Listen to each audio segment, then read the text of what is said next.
राधे राधे। जय श्री कृष्णा। स्वागत है आप सभी का राधे कृष्ण भक्ति में।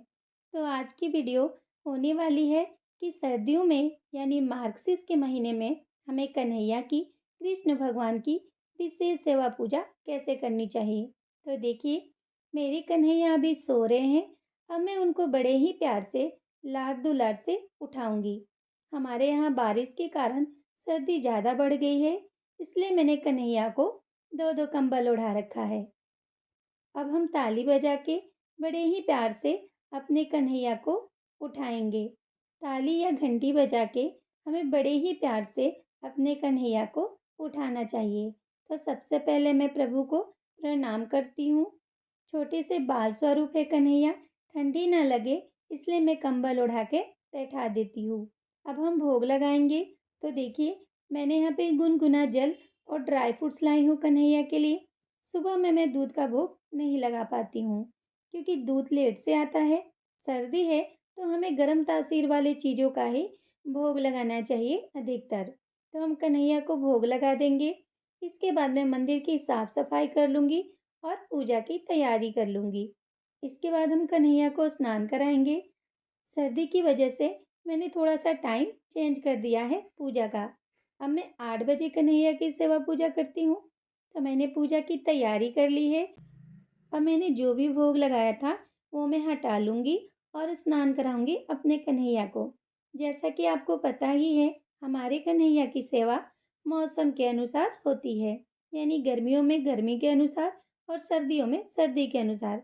जैसे हमारा रहन सहन मौसम के अनुसार बदल जाता है, वैसे ही हम लड्डू गोपाल जी की सेवा भी मौसम के अनुसार बदल देते हैं। तो यहाँ पे मैं हल्के गुनगुने जल से स्नान करा लूँगी। और देखिए, कन्हैया की सेवा भाव से होती है।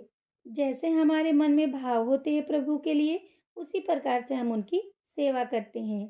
आप जैसे जैसे सेवा करते जाएंगे, आपके अंदर अपने आप ही भाव आते जाएंगे। तो हमारे कन्हैया का स्नान हो चुका है। अब मैं दीप धूप जला लूँगी।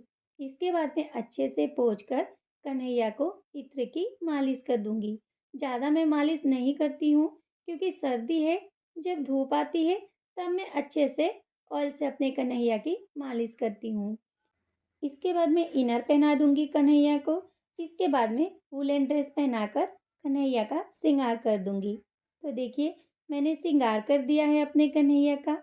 आप अपनी इच्छा के अनुसार जैसे चाहें वैसे श्रृंगार कर सकते हैं। बाँसुरी दे देंगे हम कन्हैया को ताकि जब भी उनका मन करे वो बजा सकें। साथ ही लड्डू वाले हाथ के नीचे हम तकिया लगा देंगे ताकि हमारे कन्हैया का हाथ ना दुखे। इसके बाद मैं दर्पण दिखा दूँगी। श्रृंगार के बाद आप दर्पण ज़रूर दिखाएँ ताकि हमारे कन्हैया देख पाए कि उनका श्रृंगार कैसा हुआ है। इसके साथ देखिए, मैं कृष्ण भगवान की फ़ोटो को भी विराजमान कर लूँगी। मार्गशीर्ष का महीना चल रहा है। इस पूरे महीने में भगवान श्री कृष्ण जी की पूजा का विशेष महत्व है।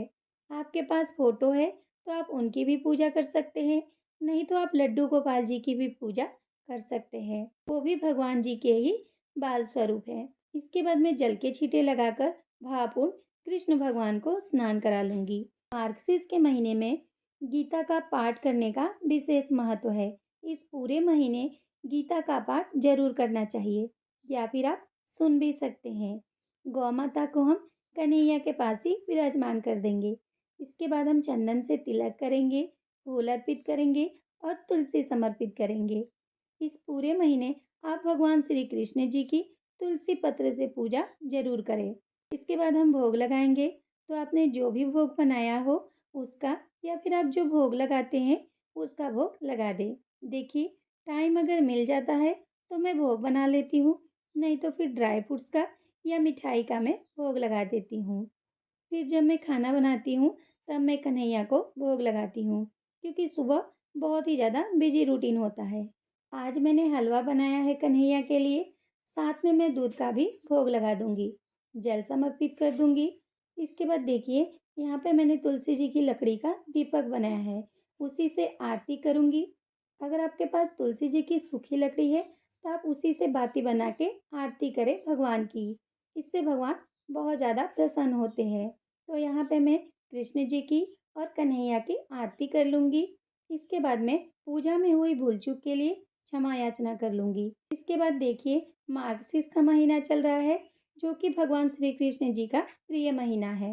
भगवान जी ने स्वयं गीता में कहा है कि मैं महीनों में मार्गशीर्ष हूँ, तो आप उनकी विशेष कृपा पाने के लिए तुलसी जी की पत्तों से अर्चन जरूर करें। अर्चन करते समय आप भगवान के मंत्र बोले, जो भी मंत्र आपको आते हो, या फिर आप ओम नमो भगवते वासुदेवाय नमः, हरे कृष्ण कृष्ण कृष्ण हरे हरे, हरे राम राम राम हरे हरे, ये मंत्र भी बोल सकते हैं। अगर आपको कोई और मंत्र आते हैं भगवान के, तो आप वो भी बोल सकते हैं। आप 5 बार, 7 बार, 11 बार, 21 बार, जितनी बार हो सके तुलसी पत्र से अर्चन जरूर करें। अगर रोज नहीं कर पाते, तो कम से कम एकादशी और गुरुवार के दिन तो जरूर ही करें। इसके बाद देखिए, मैं गीता का पाठ करती हूँ। अगर आप सुबह नहीं कर पाते हैं, तो शाम के समय गीता का पाठ करें, या फिर आप मोबाइल में भी सुन सकते हैं। मार्गशीर्ष के महीने में गीता का पाठ करने का बहुत महत्व है, तो आप जरूर करें। इसके बाद मैं कन्हैया को भोग लगा दूंगी। तो घंटी बजा के या ताली बजा के आप जैसे लगाते हैं, वैसे अपने हाथों से कन्हैया को प्यार से भोग लगाएं। कम से कम 5 बार भोग तो जरूर लगाएं। तो इस तरह से मैं सुबह में कन्हैया की सेवा करती हूँ।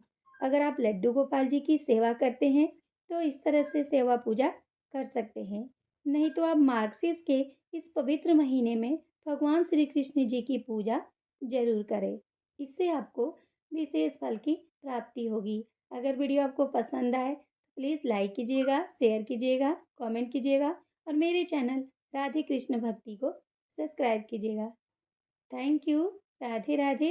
जय श्री कृष्ण।